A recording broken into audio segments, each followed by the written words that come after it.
É muito comum em um programa JavaScript a gente ter que lidar com datas. Em um primeiro momento pode parecer um pouco complicado manipular datas no JavaScript, mas eu vou mostrar para vocês que é bem simples na verdade. Para começar, a gente tem que utilizar o objeto date. Ele funciona como um construtor de uma classe, né? A gente pode criar aqui uma variável chamada date e fazer um new date, né? A gente vai estar criando aqui um novo objeto de data e colocando na nossa variável. Quando a gente faz isso, a gente cria um objeto de data que contém a data atual de quando essa linha de código foi executada. Vou dar um console log aqui nesse objeto e se a gente olhar no terminal, a gente vai ter aqui todas as informações da data atual, né? Aqui tem o ano, tem o mês, o dia e tem o horário aqui também, né? A gente pode criar uma data também a partir de uma string. Então vamos supor que eu queira representar aqui algum dia do ano passado. Então primeiro eu passo o ano e aí separado por traço vem o mês. Vou pôr janeiro e depois o dia, né? Então vou pôr dia 25. Printando isso a gente tem aqui uma representação desse dia, né? A gente pode criar também separado por vírgulas aqui, né? Então eu posso passar o ano, depois o mês, e nesse caso eu tenho que passar o index do mês, né? Então se eu quero janeiro, eu coloco 0 porque é o primeiro mês, né? E como vocês já sabem, no JavaScript, os index começam em 0, né? E não em 1. Então eu tenho janeiro aqui, depois o dia, né? Vou pôr dia 25. E aí tá aqui o nosso objeto de data certinho, né? Vamos ver agora alguns métodos que a gente pode utilizar aqui desse objeto date, né? Então a gente tem aqui o getDate. Esse método vai retornar o dia. Então se eu executo tá aqui, dia 8. A gente tem o getDay, esse método vai retornar o dia da semana, né? Então se eu executo aqui, ele retornou 4, e esse vídeo eu tô gravando aqui numa quinta-feira, né? Então se a gente levar em consideração que a semana começa aqui no domingo, domingo é 0, segunda é 1, terça é 2, quarta é 3 e quinta é 4, né? Então ele retornou pra gente aqui o index do dia da semana. A gente tem o getFullYear também, ele vai retornar o ano pra gente. Então tá aqui 2024. O getHours, ele vai retornar o horário, né? Ele retornou 0 aqui porque nesse momento é meia-noite. A gente tem o getMinutes também, né? Então se eu executo, tá aqui, agora é meia-noite e 38. O getMonth, ele vai retornar o index do mês atual. Então como o mês que eu tô gravando esse vídeo é fevereiro, o index desse mês é 1, né? Porque janeiro o index é 0, né? Então fevereiro é 1, que é o segundo item. Eu tenho o getSeconds também, e ele vai retornar os segundos neste exato momento, né? Eu vou deixar só esse console log aqui para vocês verem que ele vai mudar sempre, né? Então se eu executo aqui, agora os segundos é 52, executando de novo o segundo é 56, né? Vou esperar mais um pouquinho aqui, e agora ele já passou mais um minuto, então ele tá aqui no segundo 3, né? E a gente tem aqui o getTime, ele vai retornar um tempo em milissegundos que a gente pode utilizar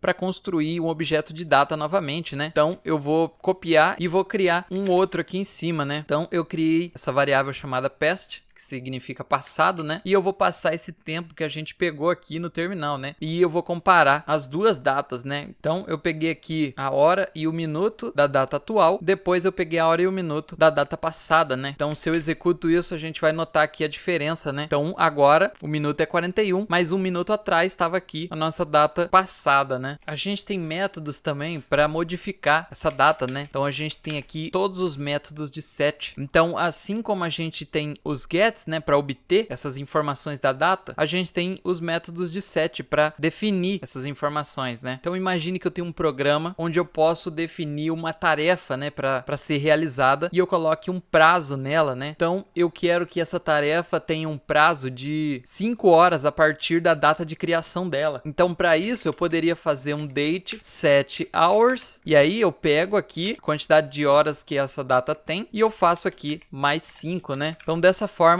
eu defini que essa data aqui agora ela é 5 horas no futuro, né? Então eu posso dar um console log aqui utilizando o método toString para ficar melhor de visualizar, né? Então tá aqui 5 horas no futuro, né? Então eu vou dar um console log aqui antes de modificar essa data e aí a gente vai ver que a data original aqui, o horário é meia-noite, né? E 46 e a data modificada, o horário é 5 horas e 46, né? Seguindo essa lógica, a gente pode modificar qualquer informação da nossa data, né? Então eu poderia modificar identificar aqui os dias. Então eu pego aqui o getDate, adiciono mais 10 dias. E essa aqui é a forma de definir os dias. A gente não pode confundir com o getDay, né? Que ele vai retornar o index do dia da semana, que é de domingo a sábado, né? A gente pode definir o ano, né? Então a gente poderia pegar aqui o ano atual e definir mais 10 anos. Ou a gente pode definir apenas alguns minutos também, né? Usa aqui os set minutes, depois o get minutes, mais a quantidade que você quer, né? Então eu criei essa data aqui com um tempo fixo para a gente ver as maneiras que a gente tem de formatar ela aqui para exibir para o usuário, né? Então o primeiro que vocês já viram é o toString, né? Eu executo, ele vai exibir todas essas informações aqui. Eu coloquei a data aqui, 12 de janeiro de 2024, meio-dia e meio, e ele já fala aqui qual que é o mês e qual que é o dia da semana, né? Friday. Então se eu entrar aqui no calendário e vir aqui no dia 12 de janeiro, a gente pode comprovar que é sexta-feira, né? Friday aqui do inglês. Mas a gente tem outros métodos de formatar essa data, né? A gente tem o toDateString. Agora ele já mostra as informações resumidas, né? Ele vai mostrar aqui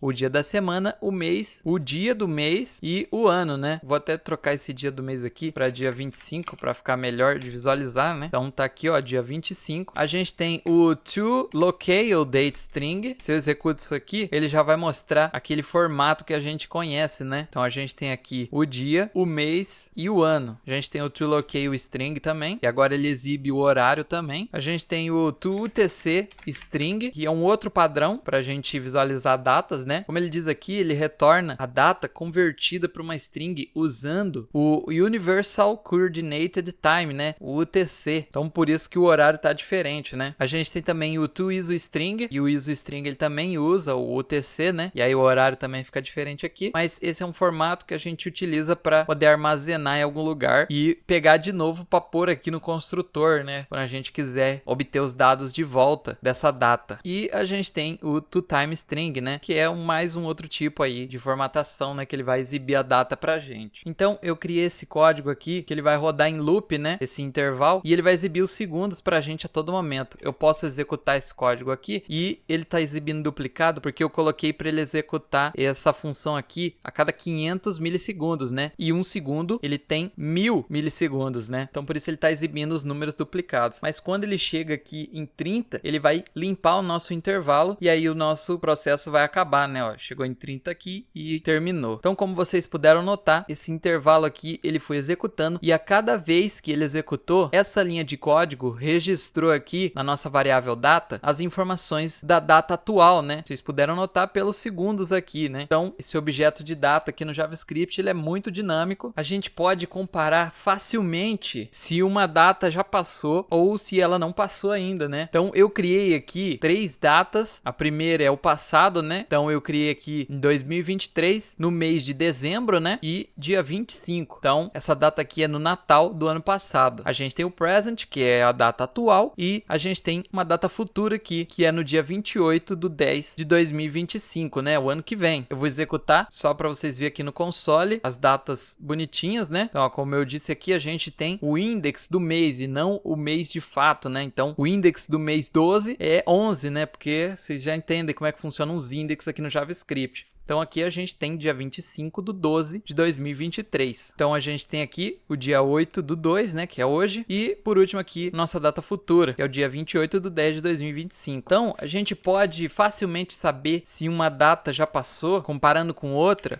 utilizando o nosso if, né? Então eu posso passar aqui present maior do que past. Se eu executar, esse arquivo tá aqui, já passou, né? Ele deu verdadeiro. Vou pôr um else aqui, com console log dizendo não passou. Então se eu colocar aqui o future maior do que o present e executar, ele vai dizer que já passou. Isso porque o futuro ele é maior do que o presente, né? Então ele está considerando que essa data já passou em relação a essa, né? Mas se eu colocar aqui o passado é maior do que o presente, ele vai dizer que não passou ainda, né? Porque a data do passado não é maior do que a data do presente. Então isso significa que essa data aqui não passou em relação a essa. Mesma coisa acontece se eu tentar verificar se o presente é maior do que o futuro, né? Então se eu executo isso, ele vai dizer que não passou ainda. O presente aqui não passou da data futura. Então esse if aqui faz todo sentido. Para mais um exemplo, eu criei criei aqui a data presente, né, que é a data atual, e criei uma data passada aqui para exemplificar esse nosso código, né? Aqui embaixo eu tô printando essas datas e aqui eu tô fazendo uma checagem para saber se essa data aqui é menor do que a data do presente. Considere que essa data aqui seja um prazo que a gente tenha colocado para alguma coisa, né? Por exemplo, um prazo de entrega. Então, se a data desse prazo aqui for menor do que a data atual, que é o presente, significa que essa data aqui ela já passou e essa condição vai dar verdadeiro e a gente vai ter no console aqui prazo esgotado, né? Então, eu posso executar esse código e tá aqui, ele printou as duas datas, né? E como essa data já passou, ela é menor do que a data atual. Então, a gente obteve aqui prazo esgotado. Hoje é dia 8, a entrega deveria ter ocorrido no dia 6. Eu falei o básico das datas no JavaScript. Você pode abrir aí o seu VS Code e explorar mais, né, esse objeto de data. E é importante vocês saber como que constrói data, como que recupera, né, e como que modifica também. E é assim que as datas no JavaScript funcionam.